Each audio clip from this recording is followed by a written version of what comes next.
16 కీర్తన 6వ వచనం.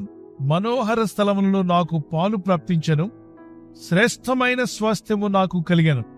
మనోహరమైనటువంటి స్థలము, పరలోకమందున్న దేవుడు తన ప్రజల కొరకు ఏర్పాటు చేసిన అద్భుతమైన నివాస స్థలం. It's a marvellous place, it's a wonderful place. నువ్వేదో చూస్తూ ఉండే వ్యక్తికి కాకుండా నీకు కూడా దేవుడు అందులో పాలు దయచేస్తున్నాడు. You will be participating in that. నమ్మిక ఉంచి ప్రార్థిస్తున్నావు కదూ, త్వరలోనే దేవుని కనికరం చొప్పున మనోహరమైన విషయాల్లో దేవునికి పాలు దయచేయునుగాక. ప్లెజెంట్ గా ఉందండి, అక్కడికి వెళ్తే ఎంతో ప్లెజెంట్ గా, ఎంతో పీస్ఫుల్ గా, ఎంతో అద్భుతంగా, మార్వెలస్ గా ఉందంటారే, అటువంటి బ్లెస్సింగ్స్ దేవుడు మీకు ఇస్తా అంటున్నాడు. మీ ఇంటికి వచ్చినా, మిమ్మల్ని చూసినా, మీ జీవితాల్లో జరుగుతున్న అద్భుతాలు చూసి ప్రజలు, మీ బంధుమిత్రులు చెప్పుకునే రోజు రావాలి. వారి జీవితం ఎంత ప్లెజెంట్ గా ఉంది, వారి కుటుంబం మనోహరంగా ఉంది, వారి జీవితం, వారి బిడ్డలు మనోహరంగా దీవించబడ్డారు, ఆయన సన్నిధి మనోహరమైంది అని ప్రపంచంలో ఉన్న అన్ని స్థలాల కన్నా యేసు పాద సన్నిధిలో ఉండడం ఆశీర్వాదకరమైంది. ఎవరా మనోహరమైన ఆశీర్వాదాన్ని పొందారు అంటే, 2 అక్కచెల్లెళ్ళు యేసు ప్రభువుని తమ ఇంటికి రమ్మని పిలుస్తారు. అందులో మార్తా, మరియ ఇద్దరు కూడా. వారి సహోదరుడు లాజర్, ప్రభువా మా ఇంటికి రండి, మా ఇంటికి వచ్చి మమ్మల్ని బ్లెస్ చేయండి అని చెప్పి వేడుకుంటారు.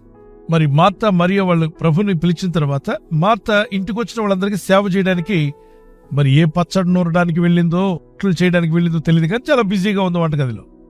మరియ మాత్రం ప్రభు పాదాల దగ్గర కూర్చొని వాక్యాలన్నీ వింటుంది. నాకు తెలిసి యేసయ్య పాదాల దగ్గర మరి ఒక్కతే కాదు, మిగిలిన వాళ్ళు కూడా కూర్చున్నారు. ఆయన మాట్లాడుతూ ఉండగా అందరూ వింటున్నారు, ఈమె కూడా వింటుంది. వంటలు తర్వాత చేసుకోవచ్చులే, ముందు దేవుని వాక్యం కావాలి, మళ్ళా దొరుకుతుందా వాక్యం అని చెప్పి వాక్యం శ్రద్ధగా వింటుంది.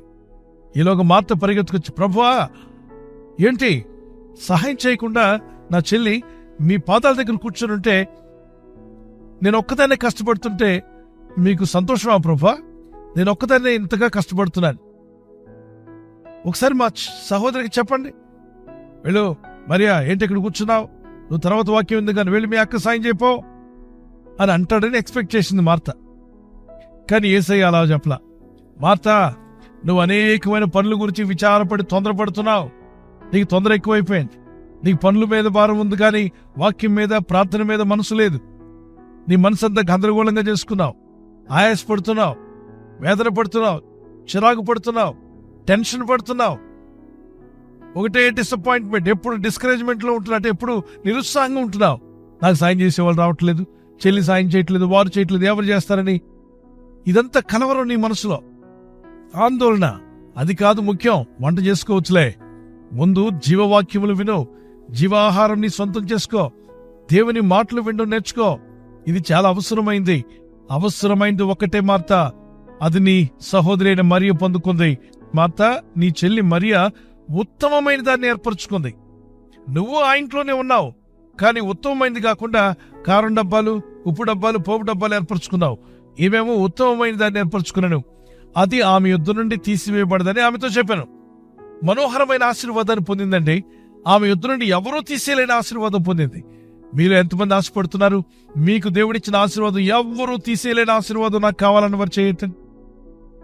కళ్ళు మూసుకుందాం, ప్రార్థన చేసుకుందాం. ప్రసిద్ధమైన మా తండ్రి, ఈ ప్రజలందరూ కూడా మనోహరమైనటువంటి బ్లెస్సింగ్స్ మీరు ఇస్తానని సెలవిచ్చారు. ఎందు భయభక్తులైనటువంటి భక్తంతో మీరు సెలవిచ్చిన మాట, మనోహరమైన స్థలములలో ఆయన నాకు పాలు దయచేశాను.